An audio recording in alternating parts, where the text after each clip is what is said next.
আর্জেন্টিনার আরও একটা ম্যাচ, মানে আরও একটা নতুন করে বিতর্কর জন্মকে দিবে সুইজারল্যান্ড এবং আর্জেন্টিনার এই ম্যাচটা।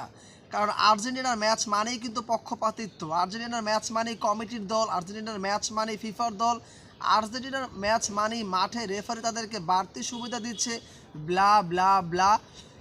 এরকম একটা ভ্রান্ত ধারণা নিয়েই কিন্তু বর্তমান ২৬ ফিফা বিশ্বকাপটা বারংবার এগিয়ে যাচ্ছে। এবং অনেকে তো নোয়াখালী, কুমিল্লা, চাঁদপুর থেকে অগ্রিম রেজাল্ট দিয়ে দিয়েছে যে সুইজারল্যান্ড ২, আর্জেন্টিনা ১। তাদের উদ্দেশ্যে বলতে চাই, স্বয়ং নাসাও আসলে আর্জেন্টিনা কি করবে সেটা তারা বলতে পারবে না, কারণ যেভাবে করে মিশরকে তারা ওই ১৩ মিনিটে ৩ গোল দিয়ে হারিয়েছে, এরপরে আসলে আর্জেন্টিনাকে নিয়ে আগভাগে কোনো কিছুই বলা যাবে না। দেখেন, যদিও ব্রাজিলকে সাপোর্ট করা, মানে ব্রাজিল জার্সি পরে আছি, তবে সত্য কথা বলতে কিন্তু আসলে কোনো দ্বিধা নাই।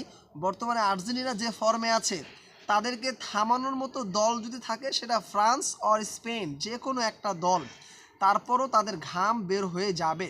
সুইজারল্যান্ড যদিও অনেক ছোট দল, ১৪তম দল তারা, এবং সেই ক্ষেত্রে আর্জেন্টিনা তাদের থেকে অনেক বেশি এগিয়ে আছে। এখন পর্যন্ত যতবার মোকাবেলা করেছে, একটা বার ৬ বার মোকাবেলা করেছে, একবারও সুইজারল্যান্ড কিন্তু আর্জেন্টিনার এগেইনস্টে জয়লাভ করতে পারে নাই। ১৪ সালের ফিফা বিশ্বকাপেও কিন্তু এদের সাথেই আর্জেন্টিনা ১-০ গোলে জিতেছে।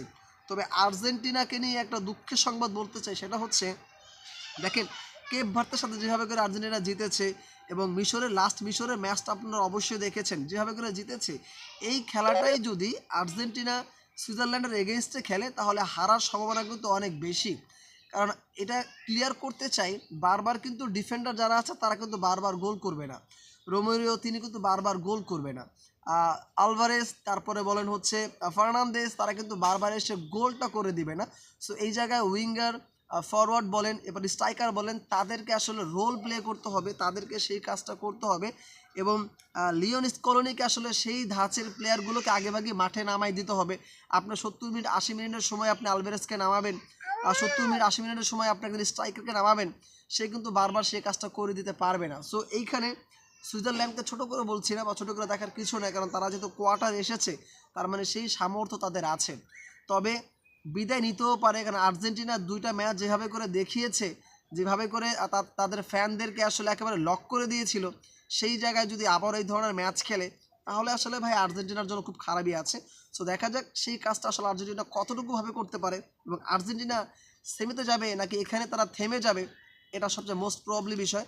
তবে সত্যিকার অর্থেই আরও একটা নতুন বিতর্ক জন্ম হতে যাচ্ছে সুইজারল্যান্ড এবং আর্জেন্টিনার এই ম্যাচটাতে।